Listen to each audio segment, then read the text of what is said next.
अस्सलाम वालेकुम, welcome to my YouTube channel. आज का जो हमारा टॉपिक है वो है cardiac conducting system. Cardiac conducting system क्या है? हार्ट को बीट करने के लिए एक स्पार्क की ज़रूरत होती है। जस्ट लाइक एक इंजन को स्टार्ट होने के लिए स्पार्क की ज़रूरत है। हार्ट उस स्पार्क को कैसे जनरेट करता है और फिर उसको पूरे हार्ट में कैसे कंडक्ट करता है, वो सारी चीज़ें को मिलकर क्या बनाती है, हमारे कार्डियक कंडक्टिंग सिस्टम को बनाती है। The heart have an ability of auto rhythmicity. Heart में ऐसी एबिलिटी होती है कि वो ऑटोमेटिक बीट कर सकता है। उसे बीट करने के लिए किसी और चीज़ की ज़रूरत नहीं होती। नॉर्मली हमारे किसी भी मसल्स को कॉन्ट्रैक्ट करने के लिए नर्व इम्पल्स की या मैसेज की ज़रूरत होती है, जो कि हमारे ब्रेन से आता है। लेकिन हमारे हार्ट में ऐसा सिस्टम होता है कि उस इलेक्ट्रिक चार्ज को खुद जनरेट कर सकता है। इसलिए हम इसको कहते हैं कि इसके पास ऐसी पावर होती है कि ये ऑटो रिदमिसिटी को शो कर सकता है। मीन्स कि वो उस स्पार्क को खुद ही जनरेट कर सकता है, जो उसको कंट्रैक्ट होने में हेल्प करता है। Strands and clumps of specialized cardiac muscles contain only a few myofibrils and are located throughout the heart.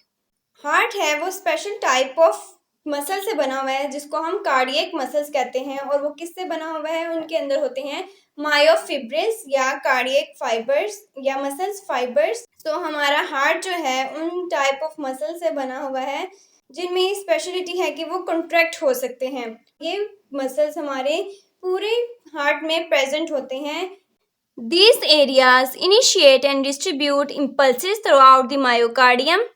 Myocardium में क्या होते हैं? कार्डियक मसल्स होते हैं और जिनमें होते हैं कॉन्ट्रैक्टाइल यूनिट।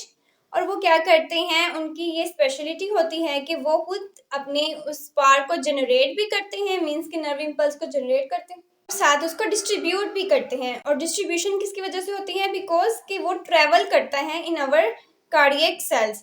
फॉर एग्जाम्पल, अगर हम यहाँ देखें कि ये है एक पेस मेकर जिससे वो स्पार्क जनरेट हो रहा है। फिर वो स्पार्क तो एक जगह जनरेट हुआ है, तो वो पूरे हार्ट में कैसे ट्रेवल करेगा? Because of cardiac myocytes. Cardiac myocytes में क्या होता है?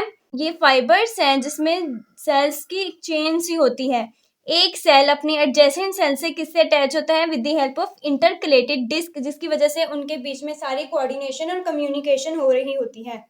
Compromising the cardiac conduction system that coordinates the cardiac contraction। और ये सब क्या करते हैं? ये मिलके हमारे कार्डियक कंडक्टिंग सिस्टम को बनाते हैं और उसकी वजह से हमारे जो हार्ट की कॉन्ट्रैक्शन है वो कोऑर्डिनेट होती है। Conducting tissue of heart is also called as junctional tissue. और हार्ट की कंडक्टिंग टिश्यू जो है उनको हम जंक्शनल टिश्यू भी कहते हैं।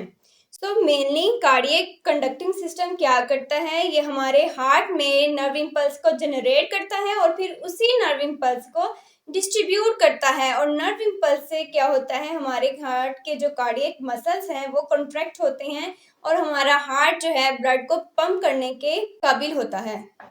नेक्स्ट है कंपोनेंट ऑफ कंडक्टिंग सिस्टम, कि हमारे जो हार्ट का कंडक्टिंग सिस्टम है वो कौन कौन से कंपोनेंट्स में मुश्तमिल है। उसमें सबसे पहले आता है साइनो आर्टरियल नोड, जिसको हम एसए नोड भी कहते हैं। नेक्स्ट है आर्ट्रियो वेंट्रिकुलर नोड, जिसको हम एवी नोड कहते हैं। फिर है बंडल ऑफ हिस और देन है परकिंजे फाइबर्स। ये सारे कंपोनेंट्स क्या हैं? ये मिलके हमारे कंडक्टिंग सिस्टम को बनाते हैं, हार्ट के कंडक्टिंग सिस्टम को बनाते हैं। आगे हम इन सबको वन बाय वन करके डिटेल में देखेंगे और देखेंगे कि कैसे हमारे हार्ट के कॉन्ट्रैक्शन में रोल प्ले करते हैं। सबसे पहले है एसए नोड। एसए नोड क्या है? The sinoarterial node is a small mass of specialized tissues just beneath the epicardium। Sinoatrial node एक स्पेशलाइज्ड मैस से बना होता है जो कि हमारे एपिकार्डियम के नीचे प्रेजेंट होता है। अब एपिकार्डियम क्या है? फॉर एग्जाम्पल, अगर अपने हार्ट को यहाँ देखें कि ये हमारी हार्ट है और इसकी लेयर्स को देखें, तो सबसे पहली लेयर जो आउटर लेयर होगी यहाँ पे, उसको कहेंगे हम एपिकार्डियम। तो साइनोआर्टरियल कहाँ प्रेजेंट होता है? Just beneath our first layer of heart which is epicardium. और ये स्पेशलाइज्ड टिश्यू से बना होता है और उनकी स्पेशलिटी क्या है? नर्व इम्पल्स को जनरेट करने की, एक इलेक्ट्रिकल इम्पल्स को जनरेट करने की। In the right atrium just beneath the epicardium present होता है, लेकिन कहाँ प्रेजेंट होता है? हमारे राइट आर्ट्रियम में। ये हमारा राइट साइड ऑफ हार्ट है और ये हमारा लेफ्ट साइड ऑफ हार्ट है। तो साइनो आर्टरियल नोड कहाँ प्रेजेंट होगा? हमारे राइट आर्ट्रियम में। It is located near the opening of the superior vena cava with fibers continuous with those of arterial sanctum. तो ये कहाँ प्रेजेंट होंगे? ये हमारे superior vena cava जो कि क्या करती है, डीऑक्सीजनेटेड ब्लड लेके आती है हार्ट में, और ये है हमारी सुपीरियर वेना केवा, और उसकी ओपनिंग के बिल्कुल नीचे क्या होगा, हमारा साइनो आर्टरियल नोड प्रेजेंट होगा, और इसके जो फाइबर्स होंगे वो कंटिन्यू होंगे विद अवर आर्टेरियल सिंक्टियम. आर्टेरियल सिंक्टियम क्या है? वो सेल्स और फाइबर्स हैं जिन्होंने जब इम्पल्सिस इनको पहुंचेंगी तो कंट्रैक्ट होना है, और जिसकी वजह से हमारा आर्टरिया है जो कंट्रैक्ट होगा. The SA node cells can reach threshold on their own. अब थ्रेशोल्ड क्या है? नर्व इम्पल्स को जनरेट करने के लिए एक स्टार्टिंग पॉइंट होता है जिसको हम कहते हैं थ्रेशोल्ड, और ऐसे नोड है इसमें ये एबिलिटी है कि वो उस थ्रेशोल्ड को खुद पहुंच जाता है, जिसकी वजह से एक नर्व इम्पल्स जनरेट होती है. स्केलेटन मसल्स में ऐसे नहीं होता, उसको थ्रेशोल्ड में पहुंचने के लिए सबसे पहले एक इम्पल्स की जरूरत होती है जो कि कहाँ से आती है? ब्रेन से. दैट्स वाई इनको कहते हैं कि ये ऑटोरिदमिसिटी की पावर रखते हैं. Initiating impulses through myocardium. तो फिर क्या करेंगे? ये एक नर्व इम्पल्स को जनरेट करेंगे, और कहाँ करेंगे? इन दी मायोकार्डियम. अब मायोकार्डियम क्या है? जैसे कि हमारी फर्स्ट लेयर थी एपिकार्डियम, नेक्स्ट होगी मायोकार्डियम. मायोकार्डियम है मिडल लेयर, और मिडल लेयर, और ये किससे बनी हुई है? मायोकार्डियम मतलब कि हार्ट के मसल से. मायो मीन्स मसल से, कार्डियम मीन हार्ट. तो ये बनी हुई है हार्ट के मसल्स से, और सारा कुछ कंट्रैक्शन वगैरह होगा वो कहाँ पे होगा? हमारी मायोकार्डियम में होगी. इसलिए ये एक इम्पल्स जनरेट करती है थ्रू अवर मायोकार्डियम, और जैसे ही वो इम्पल्स जनरेट होगी फिर पूरे सेल्स में वो इम्पल्स जाएगी, और हमारा जो हार्ट है उसके स्पेसिफिक पार्ट है वो कंट्रैक्ट होगा. Stimulating contraction of cardiac muscles. फिर क्या होगी? कंट्रैक्शन होगी. जैसे ही नर्व इम्पल्स जनरेट होगी तो उसकी कंट्रैक्शन होगी. Its rhythmic activity occurs 70 to 80 times per minute in a normal adult. एक नॉर्मल अडल्ट में ऐसी नोड की एक्टिविटी क्या होती है? 70 to 80 times per minute होती है.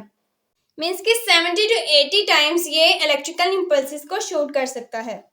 Since it generates the heart rhythmic contractions, it is often referred to as the pacemaker. क्योंकि ये हार्ट की नर्व इम्पल्स को खुद जनरेट कर रहा है, मतलब कि वो स्पार्क जो है वो कौन जनरेट करेगा? ऐसे node.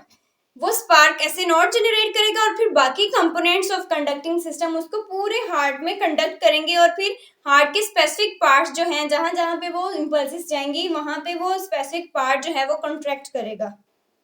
The path of cardiac impulse travels from SA node into arterial sanctum, and the artery begins to contract almost simultaneously. तो क्या होगा? ऐसे नोड से हमारे जो नर्व इम्पल्सिस है वो कहाँ जाएंगी? आर्टेरियल सिंक्टियम में. जैसे वो नर्व इम्पल्सिस उनको पहुंचेंगी तो वो कॉन्ट्रैक्ट करेंगी. Impulse passes along junctional fibres of conduction system to a mass of specialized tissue called the arterioventricular node. जो इम्पल्सिस हैं उसने अपनी next component of conducting system में जाना है जो कि क्या है? हमारा atrioventricular node. AV node located in the inferior interarterial septum beneath the endocardium. तो ये कहाँ पे प्रेजेंट होगा या कहाँ पे लोकेटेड होगा? In inferior inter arterial septum. Inter means बीच में, आर्टीरियल मतलब कि दो आर्ट्रियम के बीच में जो सेप्टम होगा वहां पे क्या प्रेजेंट होगा? एवी आर्टीरियल नोड. तो यहाँ पे है हमारे टू आर्ट्रियम, और वहां पे बीच में क्या प्रेजेंट है? हमारा AV node. Beneath the endocardium. अब एंडोकार्डियम क्या है? Epicardium first layer, myocardium second layer of heart, and endocardium is the innermost layer of heart. So AV node कहाँ प्रेजेंट होगा? हमारी एंडोकार्डियम में प्रेजेंट होगा. The AV node provides the only normal conduction pathway between the arterial and ventricular cinctia. और AV node का क्या function होगा कि ऐसे नोड ने क्या करना था? हमारी आर्टरिया सिंक्टिया को नर्व इम्पल्स देनी थी, और उसके बाद वो एवी नोड तक आया. अब एवी नोड ने क्या करना है? ये एक पाथवे होगा हमारे आर्टेरिया सिंक्टिया और वेंट्रिकुलर सिंक्टिया के दरमियान में, जहां से इम्पल्सिस स्मूथली पास आउट कर जाएंगी. नेक्स्ट है impulses are slightly delayed due to the smaller diameter of the junctional fibres. तो हमारी जो एवी नोड है उसकी स्पीड ऑफ जनरेशन बहुत कम होती है then our SA node, because इसमें जो फाइबर्स होते हैं, जंक्शनल फाइबर्स जिनसे ट्रेवल करेगी हमारी नर्व इम्पल्सेस, वो बहुत स्मॉल इन डायमीटर होते हैं। सो इसकी speed of generation and distribution या कंडक्शन कम होगी। So next point in AV node क्या है? The arteria therefore have more time to contract and empty all of their blood into ventricles before ventricular contraction occurs. Because AV node से impulses ज़्यादा देर लगाती हैं generate होने में, आगे conduct होने में, तो क्या होगा कि हमारे आर्ट्रिया के पास अब ज़्यादा टाइम है कि वो आराम से कॉन्ट्रैक्ट हो और जो ब्लड है वो इजीली वेंट्रिकल्स में फिल हो सके, और जैसे ही वो फिल हो जाएगा उसके बाद हमारी वेंट्रिकल्स कंट्रैक्ट करेंगे। When the cardiac impulses reaches the distal AV node, it passes into a large AV bundle of his. So अब क्या है कि जैसे ही वो डिस्टल एंड पे पहुंचेगा AV नोड के, तो अब उसने ट्रेवल करना है to the next component of cardiac conducting system. ये एक चेन बनी हुई है, से एक कंपोनेंट नेक्स्ट से कनेक्ट है। ऐसे नोड से जनरेट हुई एवी नोड भी आई, अब एवी नोड से कहाँ जा रही है? बंडल ऑफ हिज में जा रही है। ऐसे नोड क्या है? प्राइमरी पेसमेकर है, और एवी नोड को हम सेकेंडरी पेसमेकर भी कहते हैं। उसके बाद जाएगी ये बंडल ऑफ हिज में। अब बंडल ऑफ हिज को डिटेल में देख लेते हैं कि वो क्या है। अराइजेस फ्रॉम एवी नोड, तो बंडल ऑफ हिज ने कहाँ से अराइज होना है? फ्रॉम एवी नोड से। फॉर एग्जाम्पल अगर ये देखें, ये है हमारा sino arterial node, AV node, और यहाँ से ये जो जनरेट हो रही है ये है हमारी बंडल ऑफ हिज, जो कि किससे जनरेट हुई है? सेकेंडरी पेसमेकर से, और वो कौन सा है? AV node. Divide into right and left branches which run on either side of the interventricular septum. तो उसमें क्या होगा? आगे जाके उसने दो ब्रांचेस में डिवाइड हो जाना है, जो कि दोनों साइड में चली जाएगी। एक ब्रांच लेफ्ट में चली जाएगी, एक ब्रांच राइट में चली जाएगी, और ये कहाँ पे होगी? Interventricular septum. अब इंटरवेंट्रिकुलर सेप्टम क्या है? इंटर मीन्स उसके बीच में, और वेंट्रिकुलर मीन्स कि दो वेंट्रिकल्स के बीच में। अब टू वेंट्रिकल्स हैं, उनके बीच में जो सेप्टम है उसको हम क्या कहेंगे? Interventricular septum. और यहाँ पे प्रेजेंट होता है हमारा bundle of His. Nearly half way down the septum these branches separate into enlarge Purkinje fibres. So अब क्या होगा कि जैसे ही वो बीच में आध में पहुंचेंगी तो हमारे जो बंडल ऑफ हिज हैं स्मॉल ब्रांचेस में डिवाइड होना शुरू हो जाएंगी, और उनको हम क्या कहेंगे? पर्किंजे फाइबर्स। सो अब पर्किंजे फाइबर्स क्या हैं उसको भी देख लेते हैं। Purkinje fibres extending into papillary muscles. Purkinje fibres हमारे पेपिलरी मसल्स में फैले होते हैं। They continue to heart apex, और ये कहाँ तक आए होते हैं? हमारे हार्ट के एपेक्स में। अब हार्ट का एपेक्स क्या है? हार्ट की जो ये कोन शेप्ड है, ये इसको हम क्या कहते हैं? हार्ट का apex. Curving around the ventricles and passing over their lateral walls, और ये क्या करेंगे? हमारे वेंट्रिकल्स के अलोंग कर्व हो जाएंगी, और क्या करेंगे? हमारे लेटरल वॉल्स जो हैं उन तक पहुंच जाएंगे। The Purkinje fibers have numerous small branches that become continuous with the cardiac muscles fibers and irregular walls. तो अब ये क्या होगा? ये बहुत सारी ब्रांचेस में डिवाइड होती जाती हैं, और इतनी डिवाइड होती हैं कि अंटिल ये कंटिन्यू हो जाती हैं मसल्स फाइबर्स के साथ। फिर वहां पे ये क्या करती हैं? नर्व इम्पल्स को देती हैं मसल फाइबर्स को, और वो भी क्या करते हैं? कॉन्ट्रैक्ट करते हैं। Purkinje fiber stimulation cause the ventricular walls to contract in a twisting motion. Because ये अब वेंट्रिकुलर के आसपास हैं, तो इन्होंने क्या करना है? हमारे वेंट्रिकल्स को कॉन्ट्रैक्ट करवाना है to force blood into aorta and pulmonary trunk. Ventricles जब कॉन्ट्रैक्ट होंगे तो क्या होगा? बिकॉज हमारे हार्ट जो है टू साइड्स पे डिवाइड है, राइट साइड्स और लेफ्ट साइड। राइट साइड किस चीज को कैरी करता है? डीऑक्सीजनेटेड ब्लड को कैरी करता है। लेफ्ट साइड क्या करता है? लेफ्ट साइड ऑक्सीजनेटेड ब्लड को कैरी करता है। सो जो राइट वेंट्रिकल्स है उससे ब्लड जाएगा पल्मोनरी ट्रंक में, और पल्मोनरी ट्रंक से जाएगा वो लंग्स में फॉर ऑक्सीजनेशन। और जो लेफ्ट साइड है उसके वेंट्रिकल से ऑक्सीजनेटेड ब्लड कहाँ जाएगा? अयोर्टा में, और अयोर्टा से वो पूरी बॉडी में जाएगा। सो इस तरह हमारा जो कंडक्टिंग सिस्टम ऑफ हार्ट है वो हमारे हार्ट की बीट में, उसकी कॉन्ट्रैक्शन और रिलैक्सेशन में अपना इम्पोर्टेंट रोल प्ले करता है। तो हमने हमने देख लिया कि कंडक्टिंग सिस्टम कितना इम्पोर्टेंट है हार्ट की कॉन्ट्रैक्शन में और उसकी बीटिंग में। अगर वो कंडक्शन सिस्टम जो एक प्रॉपरली काम कर रहा है वो किसी वजह से इफेक्ट हो जाए और उसमें डिस्टरबेंस हो जाए तो क्या होगा? Several different condition can affect your heart electrical system. ये इलेक्ट्रिकल सिस्टम ऑफ हार्ट को बहुत सारी ऐसी बीमारियां होती हैं, ऐसे क्लिनिकल डिजीजेस होती हैं जो कि उसको डिस्टर्ब कर देती हैं। और वो मेनली किस चीज़ को डिस्टर्ब करती हैं? This problem cause issues with your heart rhythm. ये सारी प्रॉब्लम क्या करती हैं? हमारी हार्ट की रिदम को इफेक्ट करती हैं, उसको डिस्टर्ब करती हैं। अब हार्ट का रिदम क्या है? फॉर एग्जाम्पल अगर हम यहाँ देखें, एक ड्रम की एग्जाम्पल ले ले तो उसको एक दफ़ा किया और दूसरी दफ़ा किया, इन दोनों चीज़ों में, दोनों बीट में बीच में जो टाइम लाइन होती है वो बिल्कुल प्रॉपर होनी चाहिए। ऐसे नहीं कि एक बीट थोड़ी फास्ट हुई और बाकी थोड़ी स्लो हो। तो सबसे पहले है एरिथमिया। अब एरिथमिया क्या है? Irregular heart rhythm. एरिथमिया के नेम से शो कर रहा है, a means absent of something and rhythm mean rhythm. Arrhythmia का मतलब है कि हमारा रिदम ही एब्सेंट है। तो इसमें क्या होगा? हमारा जो हार्ट है वो इरेगुलरली बीट करेगा, जिसमें आ जाएगा आर्टीरियल फिब्रिलेशन। अब आर्टीरियल फिब्रिलेशन क्या होता है? इसमें हमारे आर्ट्रियम जो है उनकी जो बीटिंग है, उनका जो रिदम है वो खराब हो जाता है। नेक्स्ट है bundle branch block. A block in the परकिंजे fibres on one side of your heart causing arrhythmia. Because परकिंजे fibres क्या है? हमारे कार्डियक कंडक्टिंग सिस्टम का एक कंपोनेंट है। उसने क्या करना है? हमारे वेंट्रिकल्स को कॉन्ट्रैक्ट करवाना था। अगर वहाँ पे एक प्रॉब्लम आ गई है तो हमारे वेंट्रिकल्स जो हैं वो प्रॉपरली कॉन्ट्रैक्ट नहीं हो पाएंगे और क्या हो जाएगा? उनका बीटिंग या उनकी जो रिदम है वो खराब हो जाएगी और क्या होगा? इवेंचुअली एरिथमिया हो जाएगा। नेक्स्ट है heart block. impaired electrical signals between your heart arteria and ventriculars। यहाँ पे क्या होगा और ये किस चीज से रिलेटेड है? हमारी नर्व इम्पल्स की कंडक्शन से रिलेटेड है।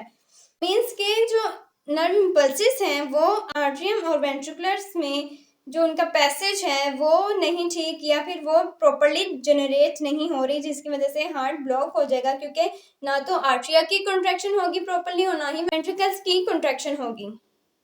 नेक्स्ट है लॉन्ग क्यूटी सिंड्रोम। अब क्यूटी सिंड्रोम में ये क्यूटी जो है ये हमारे ईसीजी में डिफरेंट पॉइंट्स होते हैं जो कि हमारे आर्टेरिया वेंट्रिकुलर्स की कॉन्ट्रैक्शंस की टाइम लाइन को शो करती हैं। लॉन्ग क्यूटी सिंड्रोम में क्या होता है? Your ventricles contract and release too slowly. इसमें हमारे जो वेंट्रिकल्स होते हैं वो बहुत स्लोली कॉन्ट्रैक्ट होते हैं और उनमें जो ब्लड होता है वो बहुत मुश्किल से रिलीज होता है। वेंट्रिकल्स में जो ब्लड होता है जिसने ऑक्सीजनेशन के लिए जाना है और पूरी बॉडी के लिए जाना है, अगर वो प्रॉपरली कॉन्ट्रैक्ट नहीं होंगे तो हमारे जो बॉडी पार्ट्स हैं उनको ब्लड सप्लाई नहीं मिल पाएगा और जिसकी वजह से क्या होगा? समटाइम्स लीडिंग टू फेंटिंग, या जिसको हम सिंकोप भी कहते हैं। हमारी बॉडी पार्ट्स को अगर ब्लड नहीं मिल रहा और ब्लड में क्या होगी? ऑक्सीजन। तो अगर ऑक्सीजन नहीं मिल रही तो क्या होगा? फेंटिंग होने के चांसेस हैं और सडन कार्डियक अरेस्ट। नेक्स्ट है प्रीमेच्योर वेंट्रिकुलर कॉन्ट्रैक्शन। नेम क्या शो कर रहा है कि ये प्रीमेच्योर कॉन्ट्रैक्शन है, मींस कि वेंट्रिकल्स अपने टाइम से पहले ही कॉन्ट्रैक्ट कर रही हैं। A too early heart beat in your ventricles. इसमें क्या हुआ कि वेंट्रिकल्स में बहुत जल्दी कॉन्ट्रैक्शन हो गई, काजिंग हार्ट पैल्पिटेशन, जिसकी वजह से हमें अनइजीनेस फील होगी इन अवर चेस्ट और एक पैल्पिटेशन सी सेंसेशन होगी और स्किप्ड हार्ट बीट, या आपको लगेगा कि आपका जो हार्ट है उसने एक बीट स्किप कर दी है। नेक्स्ट है sudden cardiac arrest. A severe malfunction in your heart rhythm. ये हमारे हार्ट रिदम में सीवियर मेल फंक्शन होता है जिसकी वजह से क्या होता है? That causes your heart to stop. ये इतना सीवियर होता है कि ये आपकी हार्ट को बिल्कुल स्टॉप कर देता है, मीन्स के वो फंक्शन करना ही छोड़ देता है, resulting in death if not treated immediately. और इससे क्या होता है? डेथ हो जाती है अगर इसको इमीडिएटली ट्रीट ना किया जाए। और इसको ट्रीट करने के लिए आपको आउटसाइड से नर्व इम्पल्सेस देनी पड़ती हैं, एक स्पार्क देना पड़ता है हमारे हार्ट को ताकि उससे once again nerve impulses generate हो जाएं। Sometimes with the help of surgery आपको आर्टिफिशियल पेसमेकर भी दिए जाते हैं ताकि जो आपका हार्ट का रिदम है वो बन सके और आपका हार्ट की इम्पल्सेस जो हैं वो जनरेट हो सके। ये था वीडियो का एंड आई होप सो कि आपको समझ आई होगी। तो मिलते हैं नेक्स्ट वीडियो में। अंटिल देन अल्लाह हाफिज़।